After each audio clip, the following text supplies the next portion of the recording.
So in this module, we're going to look at the physics of falling bodies, right? So this is stuff, some of the stuff that we will discuss here is familiar territory. We have seen it way back in high school, and but we will look at it from a somewhat technical point of view. We'll start with thinking of certain differential equations which come out, and then write it in a very solid way so that it's amenable to generalization.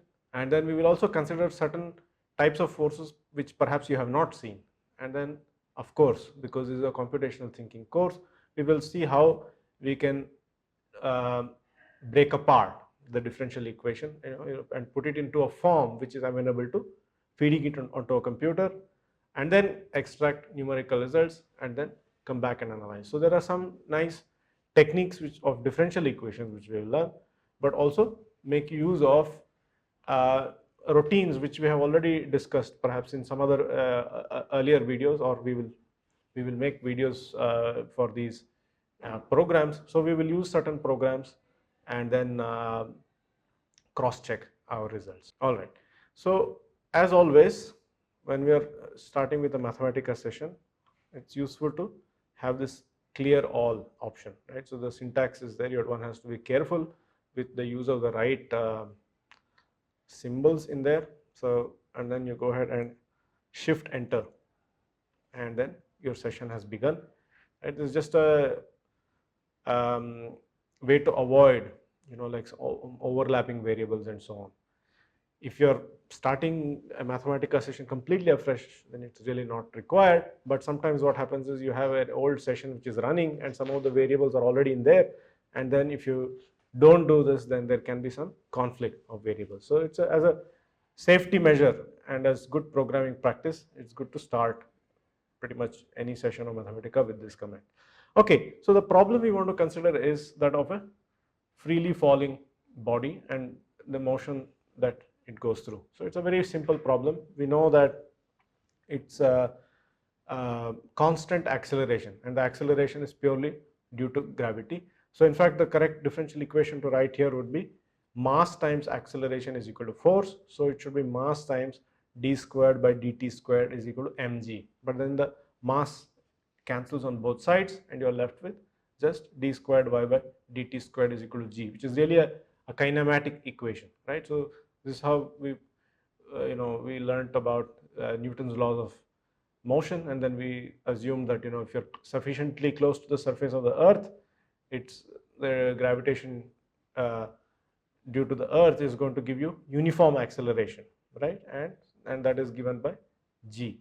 And then of course it is straightforward to solve this differential equation. So you just integrate once, and then you get the velocity as a function of time, which is just given by gt plus some constant. So here let's assume that you started at rest, and and for simplicity we can also take the starting point to be at 0 in terms of y.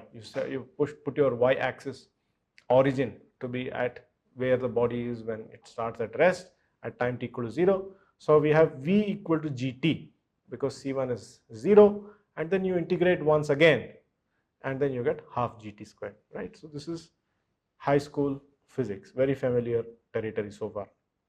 Now here what we want to do here is ask what happens if this free fall were in the presence of some drag forces, right? So the most common kind of drag forces that we encounter here is the following. Okay, so let us look at a drag force which is proportional to the velocity, right? So the differential equation is going to be m d squared y by dt squared equal to mg minus there is this drag coefficient, you can call it, which gives you the term minus k times dy by dt. So the sign is important. K is taken to be positive.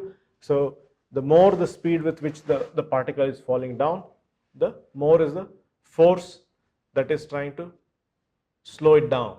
And not only is it trying to slow down, not only is it greater in magnitude, but it's also in a direction opposite to the direction in which motion is happening. So this minus sign is crucial, right? So if you're given a differential equation like this, the first step is of course to non-dimensionalize this, right? So if you want, you should pause the video at this point and go back and carry out this exercise yourself, right? So we have seen already multiple examples of how to do this non-dimensionalization, and it's a very important exercise. So that's why we keep re-emphasizing this again and again. So please go back and try this, and then you can look at my solution. So, and you should also address the question of how many free parameters are left. So apparently it looks like there are a lot of parameters. There's mass, there's gravitational constant, there's another coefficient k. So are all of these going to factor into the essential physics of it? Is the qualitative nature of the solution going to be dependent on all of this, or how many parameters come out, right? So that's the one of the first important questions to address, right? So my solution is going to follow. So it's easy to check for the acceleration scale, right? So the acceleration scale is simply given by g, right? We already know this. Then the velocity scale comes by looking at the two terms on the right hand side. So there is mg must have the same units as k times dv by dt. dv by dt definitely has units of velocity. So mg by k better have units of velocity. So I can take these three constants mg by k and form a velocity scale or a speed scale, and from which I can extract a time scale. So speed divided by acceleration must give me a time scale. So I have mg by k divided by g, which gives me just m by k, right? I could have also got this perhaps some by a different approach, but m by k is definitely a time scale. So once I have a time scale, with the help of the speed scale, I can just multiply speed times time is the distance. So I can put mg by k times m by k is equal to m squared g by k squared. So this is my distance scale, right? So now,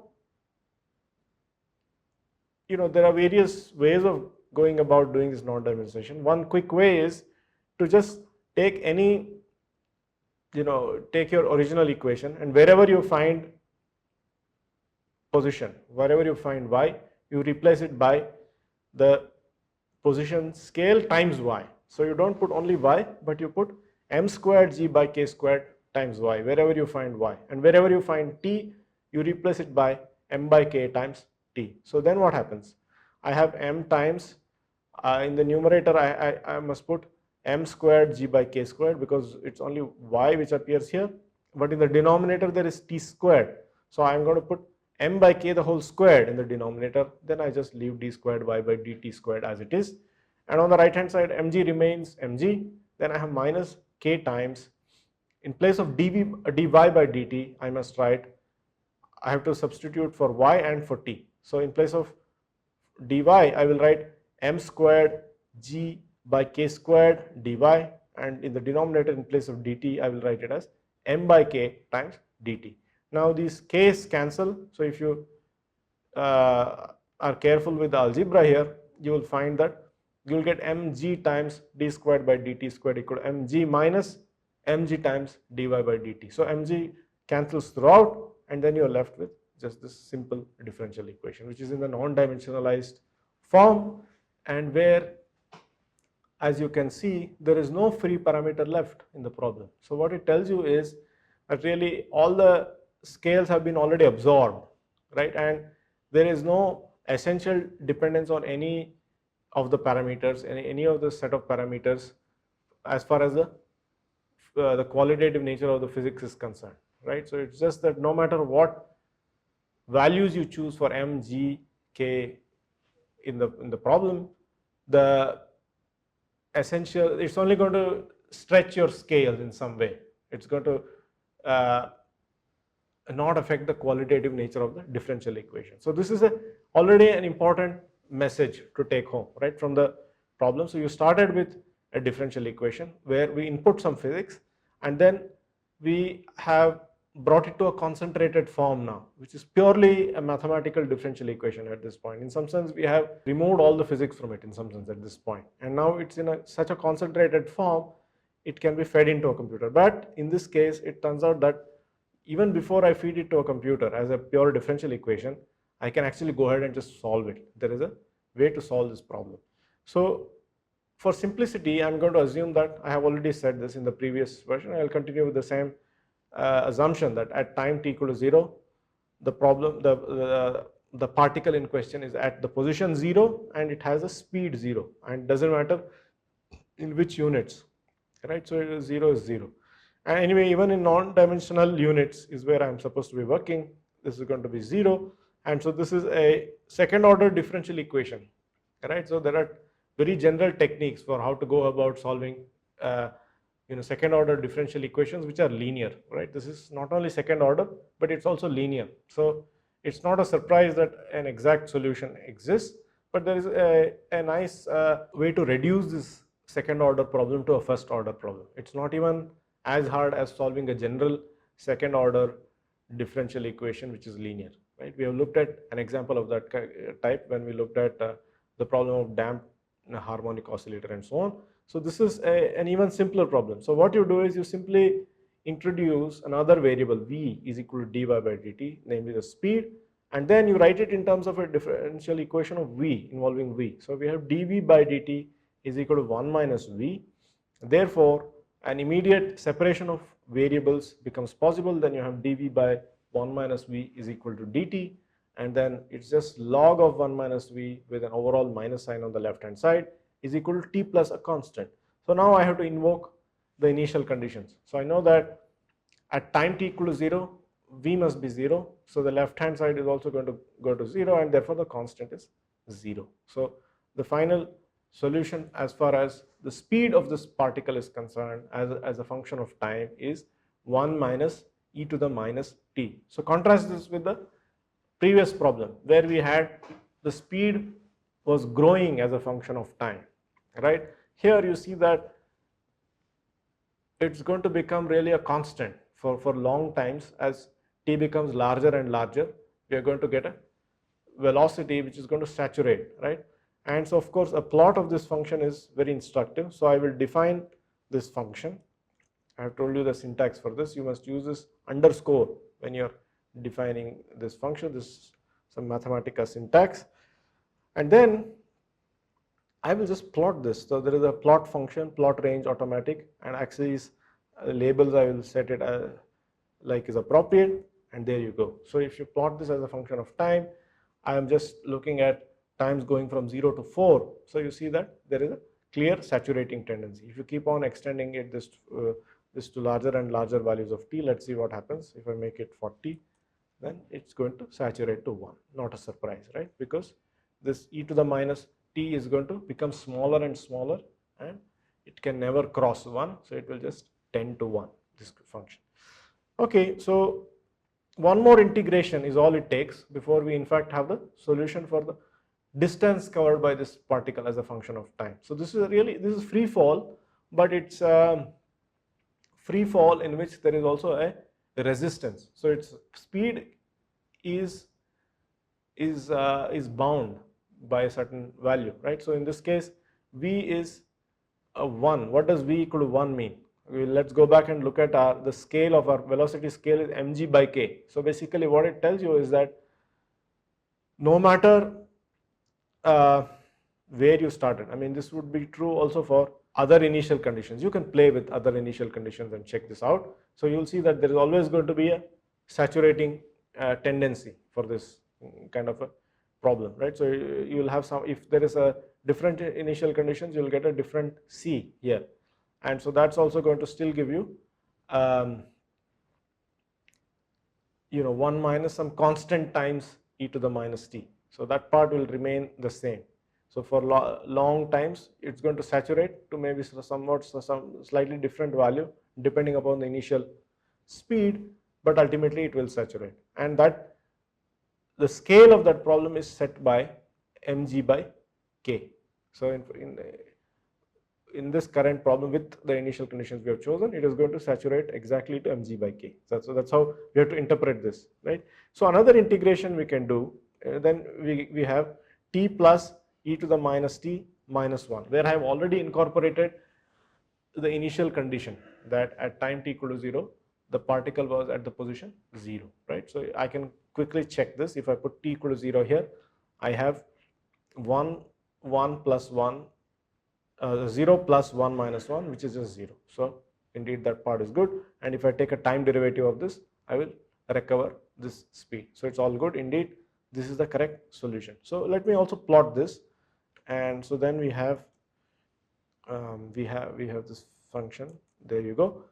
And so you see that for long times, this e to the minus t becomes less and less important because it's hardly changing, and so all that counts is just the t. It's going to become a linear function for long times. So that's the essential message from this, is that it's going to go linearly with time for long times, and that's consistent with the finding that the velocity is going to saturate. It's a constant velocity problem, right? So this is all good. We have managed to solve this problem exactly. So now what we want to do is we want to use a numerical tool, and the gold standard method, the numerical method for these kinds of problems, is the so-called Rk4 method. So this is the Runge-Kutta 4 method, which is given by this set of equations. We will just recall how this works out. So given a differential equation, no matter what its order is, there is a way to bring it into this canonical multiple variable first order form. So right, you want to put it into this form: x dot equal to f, y dot equal to g, and z dot equal to h, and so on. And it's always possible to do this, right? And we have seen that it is convenient to define a vector which involves the time as well. So we can take the first variable to be time, and then we have x, y, z, and so on, and then you define a function, a vector of functions f, where of course the time derivative of time is just 1. So typically you will just have 1 as the first row of this column vector f. Then you will have these functions f, g, and h, and so on. And then there is a compact way to write down this differential equation, and no matter what the order of this differential equation is. So that's the beauty of this abstract formulation, right? So then you have x dot equal to f vector equation, and then the Rk4 method is given by, it's a combination of these ideas of Euler's method and improved Euler's method. So we saw that in the Euler's method, you have this very crude approximation of what the value of a derivative is. In the improved Euler method, you use this crude estimate to go to the next step, and then find the derivative of this sort of false next step, and then take the average of the derivative information at these 2 points. And when you use this average information, suddenly the method actually becomes much more powerful. And so the people have played around with these kinds of taking averages. So even Rk4 involves something like this. You take, you see, you have all these numbers. F of xn is like the derivative of the first point, then f of xn plus h by 2 times r1. So you use r1 to go to a certain step ahead, and then get derivative information from there. Then you get derivative information at r3, which is xn plus h by 2 using r2, and then you go to r4 using information of r3. So there is a lot of theory on why these special numbers of h by 2 and h times r3 and all these things are chosen, but that's not really the goal of this course. Is not really to understand all these why these special numbers are chosen, but it turns out that it works, and it works very well, right? So I told you that this is the gold standard, and there is a reason for this, and it's possible to do thorough tests, and it's an art form for how they perhaps originally worked this out. But it's also a science, because you can argue for why this method is superior to, say, the improved Euler method, or other kinds of methods. You could also play with other factors here. Why h by 2 instead of h by 2? You take some other alpha, beta, gamma, delta, and then these kinds of games have been played, and Rk4 method is taken to be an excellent method for this, and it's the gold standard. Okay, so we will just borrow all this input, and then we have in fact the code also written. Right? This is a very nice compact code, and which has been discussed in a previous video. So if you have not checked this, you will go back and check it. and the details are there. So there is a very nice modular way of writing this. There is a crude way of writing which you can start with, and then you come up and you may make use of all these functions like append to, and where all these rate 1, rate 2, rate 3, rate 4 are all taken care of in a very nice efficient way. So I will just borrow this code from there, and then I have run this code just for Mathematica to know that this I have loaded it in some sense, right? It's what I've done. And then I've written my differential equation also in this canonical form. So dx by dt equal to v, I have already used this. Then I have dv by dt equal to 1 minus v. So that's all. I have just two variables in this problem. It's a very simple problem. I have an analytical solution as well. So then I have x of 0 equal to 0, v of 0 equal to 0. So in vector form, I have capital X is given by just t, x and v, and capital F is 1 v and 1 minus v, right? These are the this is the derivative vector. So then I have x dot equal to f. So we proceed to define the functions and the initial vector. So the rate function is going to be a function of t, x and v, and it's basically mimicking this vector f here, and that I have 1 v and 1 minus v. I have already put them in, and then the initial values are time t equal to 0, x equal to 0, and v equal to 0. And then I already know the solution to this problem, so I have just called this as a function t plus e to the minus t minus 1, so that I can compare. So now I go ahead and invoke this Rk4 function, our own Rk4 function, and then specialize to this particular problem. I go ahead and run this. I'm running it only up till 4, and you see that the number of steps involved is also very, very small, much smaller than what I needed with Euler method. And then I go ahead and list plot only the data which has come out of this, and it looks promising. So it's giving me information about y. I mean, I've called it x here, but it's really the distance covered by the particle as a function of time. So of course I need to go ahead and compare against my old data, and here I have done that. So this is the code which compares my numerical data with the analytical solution. So you see that the two curves are basically completely indistinguishable. I cannot even see that there's a black curve sitting behind there. So the black curve was this, and then alongside I have also plotted this sol x of t, which is the analytical solution. And it is gratifying that my numerical method using Rk4 with just 300 steps, which is like super fast. It just finished its run in no time when I'm evolving up to time step 4. Suppose I go to even larger, I can do that. So if I make it 40,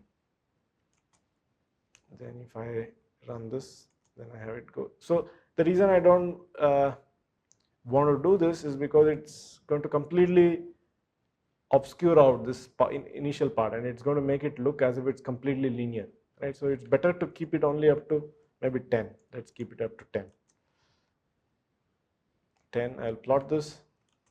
There you go. So there is this curved region at the start, and then it becomes linear. So here also I will run it up to 10, and there you go. So the two of them agree excellently. So if I make this run up to 4, then you see that the red curve is right on track, and in fact I can keep on increasing this. 5, it's going up, and then I can make it 8, it's going up, and then indeed the two curves lie right on top of each other. Very gratifying. Okay, so now what I want to do is I want to consider a variant of this problem, right? I have considered a relatively simple problem. Although we have frictional forces involved, it is simple because it's analytically solvable. Okay, so let's consider a generalization of the previous problem. So here I'm going to take the air resistance. I still have air resistance, but where the resistance is now quadratic in velocity. So last time we had linear in velocity.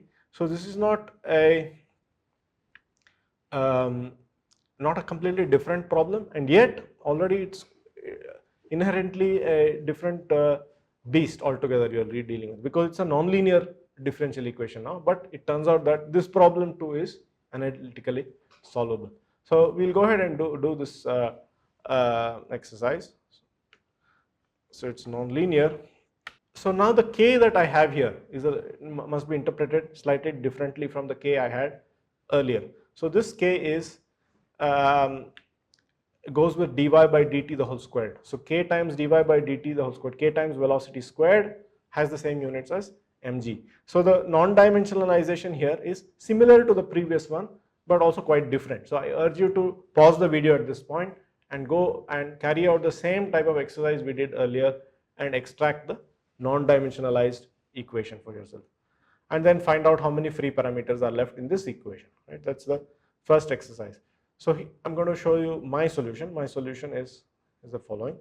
Once again, I start with the acceleration scale, which is easy because gravity g is the acceleration scale clearly. So mg must have the same units as k times v squared. So mg by k has units of velocity squared. So square root of mg by k has units of speed. So square root of mg by k will be my speed scale. So then from which I can extract the time scale, which is just given by square root of mg by k times 1 by g, which gives me square root of m by kg. So now therefore the final step is to just multiply the v scale and the time scale and extract the distance scale, which will give me m by k, right? So once I have this, so the standard trick is to replace y by m by k times y and t by the time scales times time scale times t, which in this case is just square root of m by kg. So then we have, all this simplification ensues.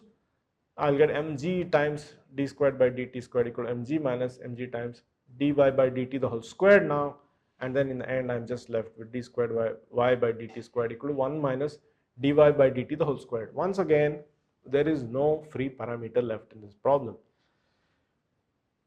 right? So the physics basically doesn't change. The qualitative nature of the solutions just don't depend upon any of these parameters. M, G, K are just, you can choose whatever values you want. They will only change some numbers. The numbers will be different based on what M, G and K are, but the essential physics doesn't care about any of these numbers, right? So that's the advantage of doing this non-dimensionalization. It gives you a concentrated form in which you have removed all the unnecessary stuff and keep only the essentials, and then of course you have to go back and interpret, right? So that comes in the later stage, right, when we also compare it against numeric. So once again, I am going to assume initial conditions to be y of 0 equal to 0 and y dot is equal to 0. This is a second order differential equation like before, but crucially this is a non-linear second order differential equation. I have dy by dt the whole square, and still this problem is special enough that I can still solve it analytically. So I have, once again, the trick involved is to introduce a new variable v equal to dy by dt and then reduce it to a first order differential equation. It's been reduced from a second order nonlinear differential equation to a first order nonlinear differential equation. So I have dv by dt is equal to 1 minus v squared, and this equation can also be solved by the method of separation of variables. I have dv by 1 minus v squared equal to dt, and then I have to write it as a sum of partial fractions. So it's easy to see that it's just 1 over 1 minus v plus 1 over 1 plus v, and then I have pulled out this factor which was lying here half and take it to the right side, and then I just simply integrate on both sides. I am going to get minus log of 1 minus v plus log of 1 plus v equal to 2t plus c. So if I put t equal to 0, I need v also to become 0, and this will happen if this constant c is 0, and then a little more algebra, and I have 1 plus v divided by 1 minus v equal to e to the t. Thus the solution is e to the 2t minus 1 divided by e to the 2t plus 1. You should go back and check these calculations, and then you can rewrite this, this numerator by denominator by rearranging certain things. Multiply throughout by e to the minus t, and then multiply the numerator and denominator both by factors of 1/2. Then you can see that this is like hyperbolic sine of t divided by hyperbolic cosine of t, which is just hyperbolic tan of t. That's the solution, right? So the plot of this function will tell us that for large times, once again, you're going to get saturating behavior. So it doesn't matter whether your damping force, your frictional force is proportional to V or if it's proportional to V squared, you're going to get V to saturate at 1. The only difference is, of course, what this 1 means. 1 is no longer, 1 is now to be measured in units of square root of mg by k, right? So it's going to go to a value of square root of mg by k, that's all. Otherwise, and also there are some details in which it differs. It's a tanh function now. Earlier we had some e to the minus t and 1 minus e to the minus t. Now we have a tanh function. Okay, so it's also possible to integrate this out and write down the full solution for the distance. There is going to be a constant, and that constant is just 0 in this case, so it's y equal to log of hyperbolic cosine of t. If I plot this function also looks similar to my, I don't need this. If I do this and then plot this, once again it looks somewhat similar to my previous example, right? So it starts from 0 and then keeps on increasing. It bends initially, and then after some time it stops bending. It becomes a straight line eventually, right? It's a log of cosh of t. So it's kind of amusing that regardless of whether the speed is whether the frictional force is proportional to the speed or the speed squared, you're getting solutions which are qualitatively quite similar. So let's check this with the Rk4 method. So we load the code, and then it's already loaded, but anyway I'm doing it again just to be safe. So I have dx by dt equal to v now, and dv by dt is equal to 1 minus v squared, x of 0 equal to 0, v of 0 equal to 0. Now I have these vectors for x and f, and I have x dot equal to f like before. And now I have a rate function is given by 1v and 1 minus v squared. Initial vector is the same. Solution is now log of cosh of t. So I will hit shift enter here, and now we are ready to run this Rk4 code on this problem, which I do, and then I will plot the output. So I have, once again, the data looks very similar, but we know that the details are different. So this is the data for the position as a function of time, the position of the function of the time.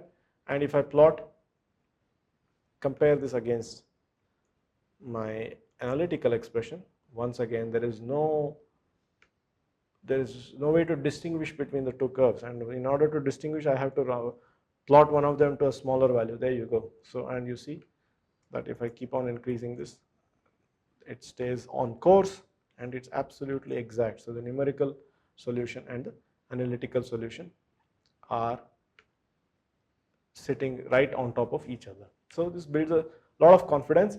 And so in fact what we can do is, now we have built a very solid method by which we can play. We can play more games. We can look at more general situations where, suppose you have drag forces which are some more complicated functions. What if you have a sinusoidal function? What if you have an exponentially decaying function? You have a region where suppose it operates only in a certain region. Let's say that you drop a ball from the top of a tall tower, and there is, from the 10th floor to the 5th floor, the air is thinner, so perhaps the drag forces are not so important. So you can come up with a function where the drag forces are tuned to different regions in space, and then an analytical solution may not be possible, and then you can just use this method and then check whether eventually you will get a terminal velocity or not. So this is what is called a terminal velocity, right? So so this is one thing you can do. Another problem which is worth trying out is what happens if your gravity is not a constant, right? So we have assumed that in this problem we have assumed that we are sufficiently close to the earth such that you can take the force acting upon the particle to be just mg. But we know that actually Newton's law of gravitation tells us that the force is going to be gmm by x squared, right, where x is the distance between the particle and the center of the earth. Now if this particle is sufficiently close to the surface, then it doesn't matter whether it's x or slightly more, it's always the radius of the earth plus some number, and so for all practical purposes you just take it to be just the radius of the earth. But if you're going to drop this from a really large height where it is some significant percentage, the height is a significant percentage of the radius, then you have to actually model this differential equation completely differently, right? So this is also some kind of a game that we can play, or if we have some type of astronomical type of phenomena involved. Suppose we want to send out a satellite into space, and then we would definitely have to consider these kinds of equations, and then there would also be drag forces involved, maybe more complicated functions of v. They can all be games that you play out. So for simplicity, you can start with, what if you had a fourth power instead of second power? If you had third power, what would happen, and so on. This is a very easy modifications you can make to this differential equation, and then you can come up with more complicated versions. Okay, hopefully you got something out of this module, and it will inspire you to play more games. Thank you.